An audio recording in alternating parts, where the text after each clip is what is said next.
오늘 본문 47장 27절을 보시면 이스라엘 족속이 애굽 고센 땅에 거주하며 거기서 생업을 얻어 생육하고 번성하였다, 이렇게 기록하고 있습니다. 창세기 1장에서 하나님께서 인간을 만드시고 복 주셨을 때 그때 생육하고 번성하라, 땅에 충만하라 하셨거든요. 이제 그 약속의 말씀이 야곱과 요셉의 가족에게 그대로 성취된 것을 오늘 성경은 우리에게 알려주고 있습니다. 야곱은 그 이름대로 움켜쥐는 자예요.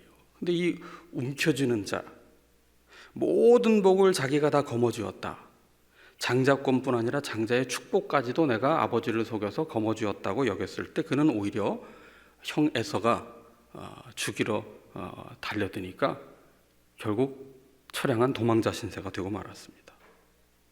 그가 그토록 사랑하던 아들 요셉을 야곱은 잃어버려야 했습니다. 이후에 기근으로 굶어 죽게 될 뻔한 야곱의 가족, 모든 것이 다 끝나버리는 것 같은 상황에 이르렀던 그 야곱. 그러나 총리 대신이 된 요셉을 만나서 이 애굽에 거주한 17년 동안 하나님께서 생육하고 번성케 하셨다. 그러니까 야곱의 성취가 아니에요. 야곱이 움켜쥐려 해도 그는 점점 움켜쥐려 할수록 오히려 빼앗기는 자가 되고 말았는데, 아브라함에게 주신 하나님의 약속이 이 야곱의 모습을 넘어서서 하나님의 신실하심으로 이루어졌다는 것이지요.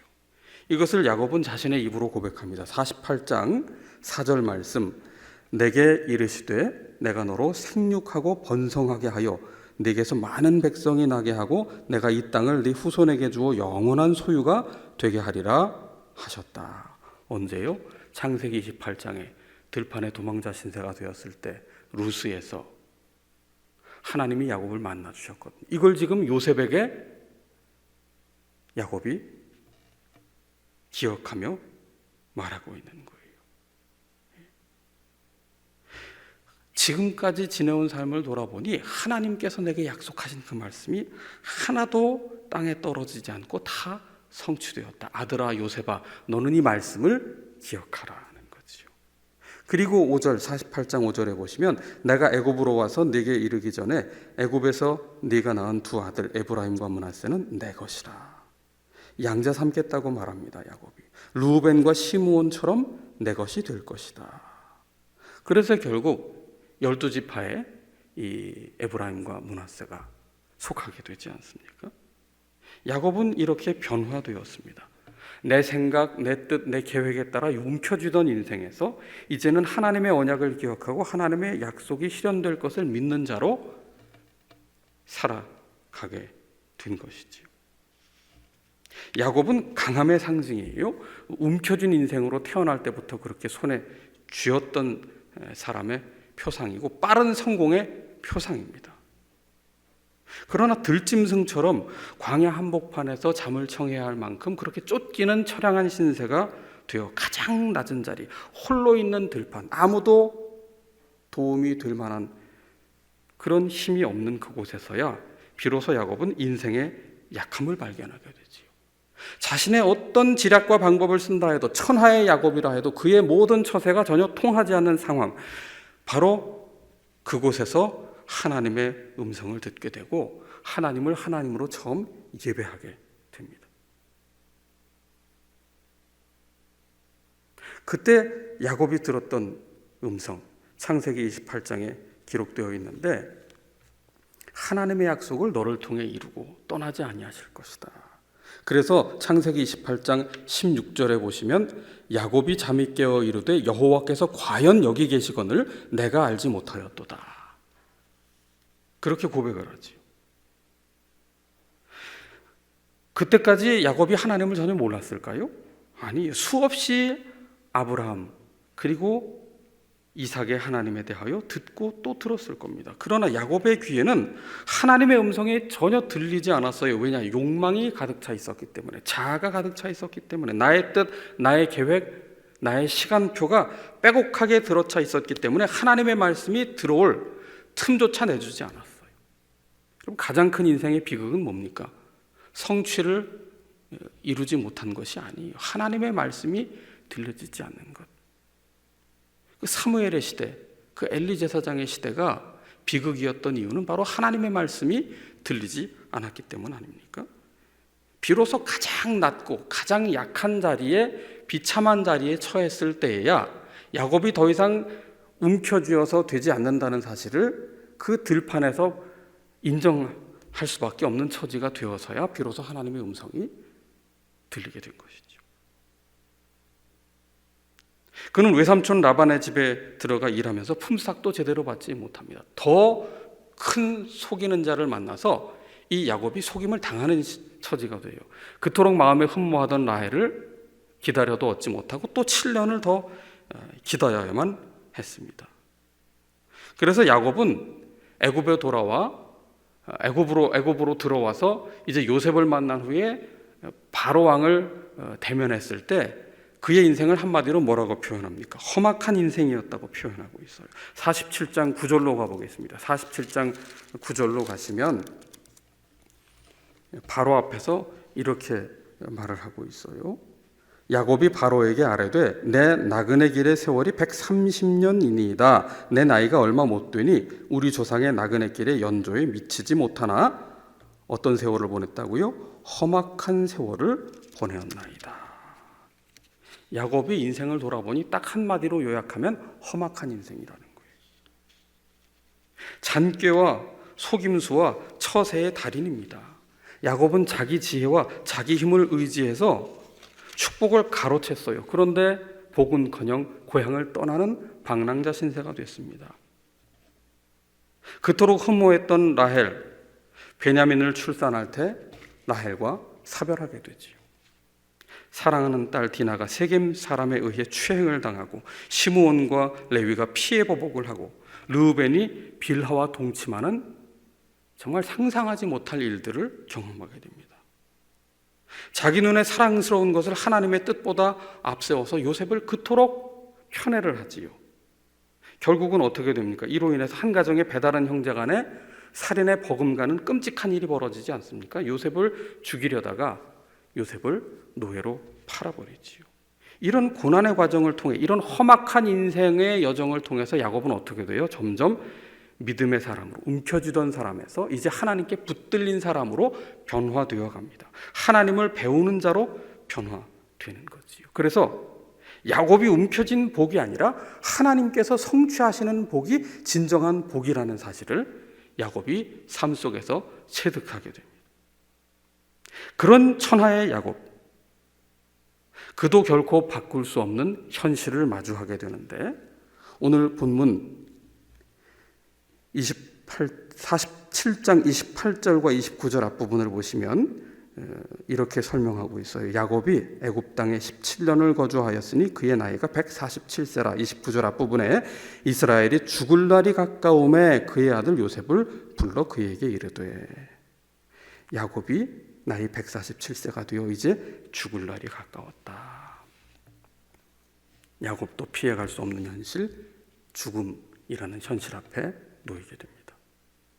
죽음은 누구에게나 일어나는 일생일대의 사건이에요. 누구도 피해갈 수 없어요. 그런데 존엄하고 품위 있게 삶을 마감하는 것에 대해서는 알려주지도 않고 배우려 하지도 않고 서로 이야기도 하지 않습니다. 보통 환자가 죽음에 가장 가까워진 상황, 그건 심정지 혹은 호흡정지입니다.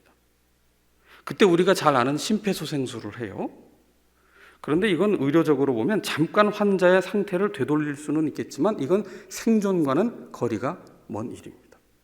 심폐소생술을 할 때 보통 갈비뼈가 다 부러집니다. 그만큼 강한 충격으로 압박을 하는데, 이 죽음에 이르는 마지막 순간까지 처참하게 죽음을 맞이하게 하는 그런 슬픈 일이 되는 거죠. 그러니까 환자가 편하게 생을 마치는 게 돕는 것이 굉장히 중요한데, 중환자실에 종종 신방을 하다 보면은 임종을 앞둔 분, 보통 기도삽관을 한 채 있어요.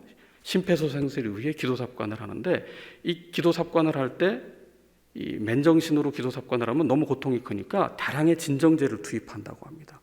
그리고 제가 직접 봤던 성도님 한 분은 치아가 부러졌어요. 기도 삽관을 하면서 치아가 여러 개 부러져서 가족들이 굉장히 슬퍼하는 것을 봤습니다. 이렇게 살렸는데 이게 정말 제대로 한 건지 모르겠다고, 너무 어머님 고통이 크시다고. 2주 뒤에 돌아가셨어요. 누워 계신 것도 슬픈데 그 고통 속에 보내드렸다는 슬픔이 더 크게 다가오는 거예요.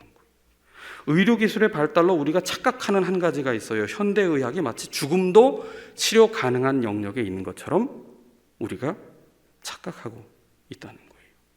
그야말로 이제 노화에 의한 자연사가 무색해진 시대입니다. 죽음을 배우는 시간이라는 책을 최근에 읽었는데요. 30년간 의사로서 현장에서 수많은 환자들의 임종을 지켜본 의사가 죽음에 대해서 쓴 책입니다. 거기 보면 통계를 하나 제시합니다. 가정에서 임종을 맞이하는 비율이 80년대 말에 통계를 보면 77.4%였다는 거예요. 그리고 의료기관에서 임종을 맞이하는 경우는 겨우 12.8%밖에 되지 않았다는 거예요. 그러니까 얼마 전까지만 해도, 제가 20대 시절만 해도 어느 한 분이 돌아가시면 집 앞에 등불을 이렇게 밝혀놓고요. 그리고 마당에 천막을 치는데 아파트 마당도 천막을 쳤어요. 그리고 거기서 밤새워 시끌벅적 장례를 치릅니다. 제 어린 시절에는 꽃상여를 맨 상여가 앞에서 나가면 뒤에 만장을 든 분들이 쭉 따라가는 그런 행렬도 종종 보았던 기억이 있습니다. 30년이 지난 지금 2018년 통계를 보면요, 의료기관에서 임종을 맞이하는 분의 비율이 76.2%, 가정에서 임종하는 경우는 14.3%, 30년 만에 완전히 뒤바뀌어 버렸습니다. 그럼 바람직한 임종 장소가 어디겠느냐 물었더니 대답이 병원에서 임종을 맞이하고 싶다 16.3%, 호스피스나 완화 의료기관에서 임종을 맞이하고 싶다 19.5%, 절반 이상인 57.2%는 가정에서 가족들과 함께 품위 있는 임종을 맞이하고 싶다. 그런데 이런 바람과 현실은 극명하게 차이가 나고 있어요. 죽음이 병원으로 외주되고 있는 현실입니다. 이 병원에서 죽음을 맞이하다 보니까 죽음을 일상에서 경험하는 경우가 흔치가 않아요. 불과 얼마 전까지만 해도 죽음은 항상 숨쉬듯 옆에서 일어나는 현실이었는데, 장의사 간판이 많이 보였잖아요. 다 없어졌습니다. 한 세기 전만 해도 전염병이 돌면 도시 인구의 절반이 그냥 사라집니다. 전쟁이 일어나면 남녀, 노소 할 것 없이 다 몰살을 당합니다. 우리가 잘 아는 14세기에 유럽에 흑사병이 돌면서 죽음에 대한 극한의 공포가 대륙을 덮었어요. 워낙 많은 인구가 죽었으니까요. 그래서 중세시대 수도원이나 이 공동묘지, 성당 주변에 공동묘지가 다 있었잖아요. 교회 주변에. 거기에는 죽음의 춤이라는 제목의 벽화가 그려졌습니다. 이건 어느 작가의 특정한 작품이 아니라 죽음의 춤이라는 제목으로 정말 다양한 작가들이 다양한 그림을 그려놓았어요. 이 그림의 공통점은 왕이든 귀족이든 사제든 평민이든 계층을 막론하고 누구나 죽음에 이르게 된다. 죽음은 일상적인 것이다 하는 것을 알려주기 위한 목적으로 그려진 벽화입니다. 그러니까 중세시대의 죽음에 대한 인식, 이 죽음의 춤이라는 그림에 담겨진 인식은 비록 죽음이 두렵지만 그것은 일상이니 의연하게 맞이하라, 그런 메시지에 초점이 맞추어져 있다면 오늘날 죽음에 대한 인식은 어떨까? 저 남산 아래쪽 이태원으로 내려가는 데 보면은 삼성미술관 리움이 있잖아요. 거기 보면 데미안 허스트의 죽음의 춤이라는 그림이 있습니다. 이 그림의 특징은 진열장, 아주 그냥 빼곡하게 칸칸이 만들어진 진열장 위에 아주 형형색색의 알록달록한 예쁜 색상의 알약이 수백 개가 배열이 되어 있어요. 약이라는 것은 환자에게 희망이잖아요. 동시에 작가는 이 죽음 앞에 우리가 얼마나 나약한지를 보여주고자 하는 거죠. 데미안 허스트는 아마도 이 죽음 앞에 현대인들이 과거에 비해 정신적으로 더 박약해졌다는 것을 우리에게 보여주고자 그런 그림을 그렸는지 모르겠습니다. 성경은 삶 속에 있는 죽음의 현실을 망각하거나 회피하지 말고 오히려 그 죽음을 생각함으로 삶의 지혜를 얻으라 우리에게 말씀하고 있어요. 삶 한가운데서 죽음을 인식하고 그 죽음을 인식할 때야 우리가 어떤 태도로, 어떤 존재로 살아갈 수 있을지의 그 지혜를 얻을 수 있다고 말하는 것이죠. 그래서 모세의 시편 90편에 보시면 우리의 생명의 날이 죽음으로 제한되어 있음을 깨닫고 거기서 삶의 지혜를 얻어라. 시편 90편 12절에 우리에게 우리 날 계수함을 가르치사 지혜로운 마음을 얻게 하소서. 여기서 지혜는 우리는 반드시 죽는 유한한 존재라는 사실을 인정하는 것. 하나님, 영원하신 하나님 앞에 유한한 우리의 모습을 반추하게 볼 수 있는 것이 지혜다. 그렇게 말하고 있죠. 그러나 우리의 현실은 어떻습니까? 죽음에 대해서 부자연스럽고 있어서는 안 되는 일로 그렇게 여기곤 하지 않습니까? 프로구단에서 왜 구장을 이동할 때 그 운구 행렬이 나오면 굉장히 싫어한다고 그래요. 오늘 경기 이거 영 안 좋다. 그만큼 죽음에 대해서 우리는 상당히 부정적으로 바라보고 있지. 그래서 병원에서 시간을 끄는 것이 환자에게 고통스러운 상황이 된다 하더라도 어떻게든 죽음을 늦추려는 시도를, 연명치료를 우리는 합니다. 평소 죽음에 대한 준비를 하지 않기 때문에 정작 죽음의 순간이 이를 때에 대다수는 죽음을 준비하지 못한 채 응급실이나 중환자실에서 마지막을 맞이하지요. 아니면 긴 투병 끝에 요양병원에서 마지막을 맞이하곤 합니다. 삶의 질만큼 중요한 것이 죽음의 질이고 정말 잘 산다는 것은 잘 죽는 것인데 우리가 사는 것에만 관심을 쏟느라 우리가 맞이해야 될 죽음을 너무나 터부시하는 것은 아닌가. 더구나 우리의 믿음의 끝 지점은 십자가 넘어 부활입니다. 영원한 소망, 천국의 소망인데 우리에게 필요한 것은 죽음이 하나님이 설계하신 정상적인 과정이라는 것. 너는 흙이니 흙으로 돌아갈 것이니라. 그런 의미에서 우리의 삶의 질을 향상시키기 위한 노력만큼 이 죽음의 질을 향상시키고자 하는 그 노력이 우리에게 필요하다는 거지. 좋은 죽음이란 무엇일까? 우리가 한번 고민을 해봐야 된다는 거예요. 앞서 말씀드린 것처럼 아무리 의료기술이 발전한다 해도 죽음은 치료 가능한 질병의 영역이 아니기 때문이에요. 그 죽음을 배우는 시간에 책의 저자는 이런 말을 합니다. 현대의학의 죽음 비즈니스에 속지 않기 위해서 누구에게나 죽음을 배우는 시간이 필요하다. 죽음을 준비하지 않으면 죽음보다 더 나쁜 일들이 일어나게 되기 때문이다. 야곱은 지금 어떻게 하고 있어요? 죽음을 받아들입니다. 47장 29절에 이스라엘이 죽을 날이 가까우며 요셉을 부릅니다. 그리고 나를 애굽에 장사하지 말아라. 30절에 내가 조상들과 함께 눕거든 너는 나를 애굽에서 메어다가 조상의 묘지에 장사하라. 요셉이 이르되 내가 아버지의 말씀대로 행하리이다. 천하에 움켜쥐던 야곱이 어떻게 죽음 앞에 한거하지 않고 그대로 받아들일 수 있었을까? 하나님의 언약을 확신한 증거입니다. 아무리 풍요한 애굽 땅이 보장된다 하더라도 하나님의 약속을 따라 살아야 하는 언약 백성이라는 사실을 야곱은 그의 임박한 죽음 앞에서 분명히 인정하고 있었다는 것이죠. 조상의 묘지에 장사를 지내라. 하나님의 백성으로서의 정체성을 분명히 하는 거예요. 나는 지금 애굽 땅에 머물고 풍요의 땅에 머물고 있지만 그러나 나와 우리 가족의 정체성은 하나님의 언약 백성이지 파라오가 공급해준 애굽 땅의 기름진 땅이 우리의 인생의 전부는 아니다. 약속의 땅을 바라보는 거예요. 후에 400년 후에 그 생육하고 번성한 후손들이 다시 모세의 손에 이끌려 하나님의 인도하심으로 약속의 땅으로 들어가지 않습니까? 여러분, 야곱의 꿈은 실패했는지 모르지만 하나님의 꿈은 반드시 성취된다는 것을 야곱의 입으로 임박한 죽음 앞에서 고백하게 하시는 거예요. 그렇게 야곱의 유언을 받아들인 요셉 앞에서 31절에 보세요. 31절 중반에 이스라엘이 침상머리에서 하나님께 경배하니라. 침상머리에서 그 일어나기 힘든 무거운 몸을 이끌고 하나님 앞에 경배하였다. 여러분, 인생의 마지막에 이를 때 가장 먼저 떠오르는 것은 후회라고 합니다. 그런데 야곱은 험악한 인생을 살았을지언정 후회하지 않아요. 하나님을 경배하고 있어요. 내 모든 삶의 허물을 넘어서 역사하시고 약속을 성취하시고 여기까지 인도하신 그 세밀하신 하나님의 은혜와 신실하심에 감동하여 그는 죽음 앞에서 하나님의 언약을 붙들고 하나님께 경배를 하고 있어요. 하나님께 경배하며 그의 죽음을 받아들이고 있다는 것은 다시 말해 그의 인생을 하나님 앞에 감사로 고백하고 있다는 것이지. 여러분, 우리 인생에 후회가 없는 인생이 어디 있겠어요?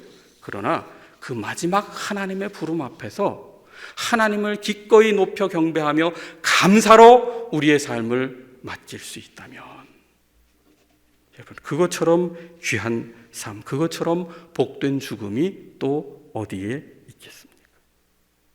아버지 야곱은 움켜쥐는 인생의 상징이었어요. 반면에 아들 요셉의 삶은 끌려가는 인생의 상징이었어요. 정반대의 삶이었어요. 그런데 한 가지 공통점이 있습니다. 하나님의 인도하심에는 변함이 없고 하나님의 뜻은 반드시 이루어진다. 악을 선으로 바꾸어 모두를 구원하게 하신다. 여러분, 우리의 삶은 나그네의 인생길입니다. 천성을 가는 과정입니다.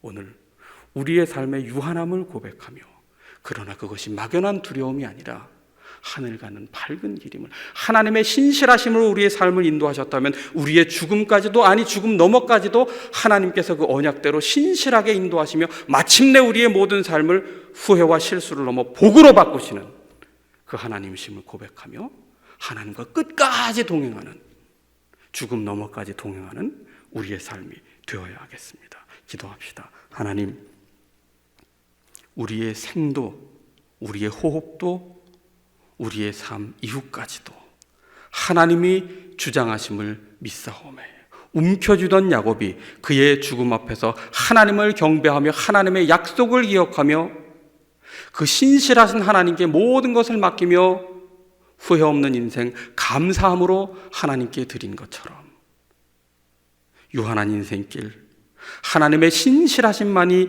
우리의 삶을 붙들어 주시고 그 신실하심으로 우리의 삶을 복되게 하실 줄로 믿고 우리의 삶도, 우리의 죽음도, 우리의 죽음 너머까지도 하나님께 맡기며 하나님을 경배하며 감사함으로 살아가는 우리 모두가 될 수 있도록 우리의 삶에 은총 더하여 주시기를 예수 그리스도의 이름으로 기도하옵나이다. 아멘.